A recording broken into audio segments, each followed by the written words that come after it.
So today on Black Reviews, we're going to talk about the Netflix original series, Russian Doll.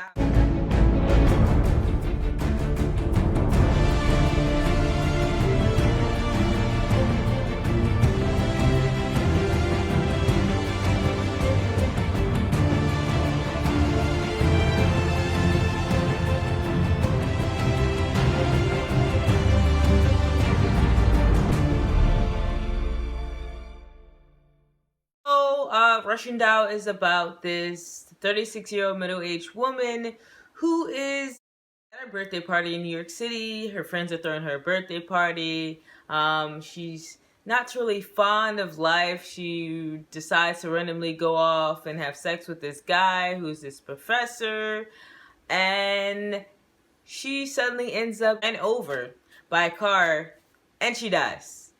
But, plot twist, not only does she die, she wakes up in the same bathroom and repeats the cycle of her life over again, and she dies again, and it happens again, and she dies again, and it happens again. So basically, she's immortal. First off, I want to say that the actress, Natasha Lyonne, nailed her role. She was witty, she was blunt, she was arrogant, she just didn't give a F. She just didn't give a F at all. And she did a great job with her role. She nailed it. All the actors actually were pretty decent actors. Nobody was like terrible. Everyone played their role well. The guy who Nadia ended up meeting, who also dies too repeatedly, was also immortal. He did a really good job at his acting role. He was like really organized. She was disorganized. He had everything together. His life, he was more like he wasn't as bold as she was. Turns in the end he started to be like that. So it's like they switched roles in a way, and I liked how they did that in this show. I enjoyed how they put a twist on this, because it wasn't just like some happy death day type of stuff. It was like, oh, they die, but then the acting is better than Happy Death Day. And then two, it had its own twist on it. So it was like she died, but then she met someone else who died. And I think, in my opinion, the show picked up around episode 4, because when you watch it is a slow tempo, introducing you to Nadia. But it doesn't really pick up until episode 4. So that could be seen as an up or downfall of the show. The other character that Nadia meets, the guy, they have a great opposite dynamic. They learn from each other, and they just both share really different but very interesting and qualities that match them, which they nailed. Connected through this complete a-hole of a professor guy, and he did a good job too. He was such a terrible person that it made me not like him. The fact that the name of the show is called Russian Doll, being that Russian dolls are kind of those wooden dolls that you take out of each other. You open it and there's another doll in. You open it, there's another doll in. It's kind of a metaphor for her life, being that she keeps dying over and over and coming back as the same person over and over and over and like the dolls, you open it over and over and over. It's the same doll, but it's like bigger, smaller, you know? I love that they use that name for this show because it correlates well with Nadia. Ending, I was kind of like, dang, it's over? That's it? I was hoping for more. I was. But I don't know if this is a show that we need a season 2, just because I feel like season 1 was just like enough. Also being that this could have possibly been a movie, a short film, instead of it being a show. Only because it's like, what are you going to do with a season 2 of this type of show, you know?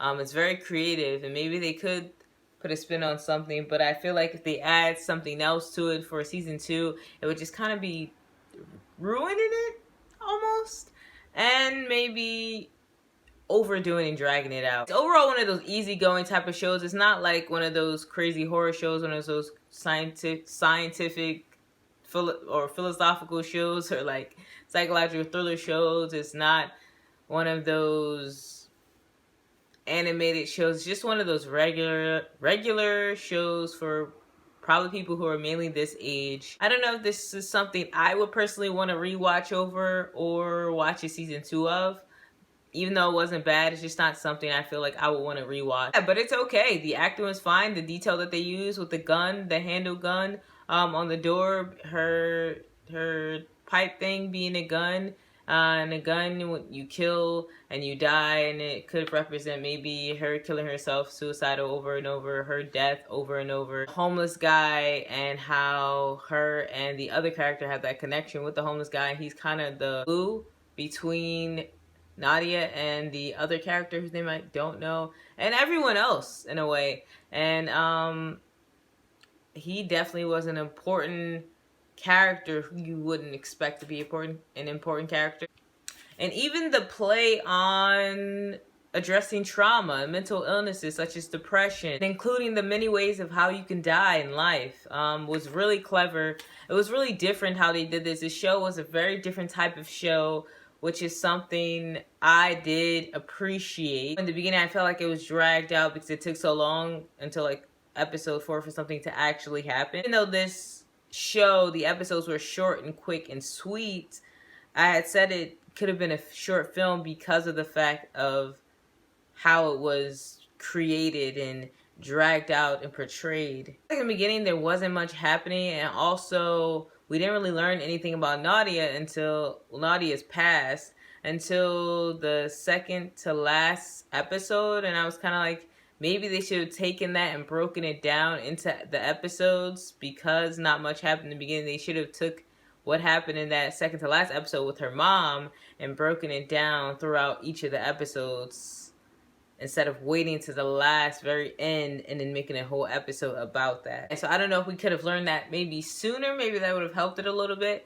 Yeah, but my overall review of this show is that it's a pretty easygoing show. If you're interested in stuff like that, if you like to watch just easygoing shows like that, you really enjoy it. It's not terrible. There are a lot of creative aspects on this show and a lot of good acting, so it's definitely something you probably would really enjoy if you're into stuff like this. Of trauma and mental illnesses, you can get you a copy of Rain. The characters here experience trauma, they experience mental illness. They're trying to figure out what's going on. It's a psychological thriller, science fiction, horror book that I wrote myself. You can hit the link below for a copy. You can get a chance to read the back cover and chapter 1 insights. And it's about young people. It's about teenagers in a mental institution who have been living there for so long that they forget about who they are and what their life was outside of that place, until a counselor comes and he tries to help them and figure out what's going on, as well as what's going on with themselves. They're all dealing with their own traumatic experiences from their past, and also figuring out, are we really mentally ill, or is it the fact that we have some sort of ability, some sort of power, and learning about who we truly are and what's really going on. So it's really interesting. It's very interesting. So hit the link below if you're interested in checking it out and getting you a copy, and I will see y'all next time.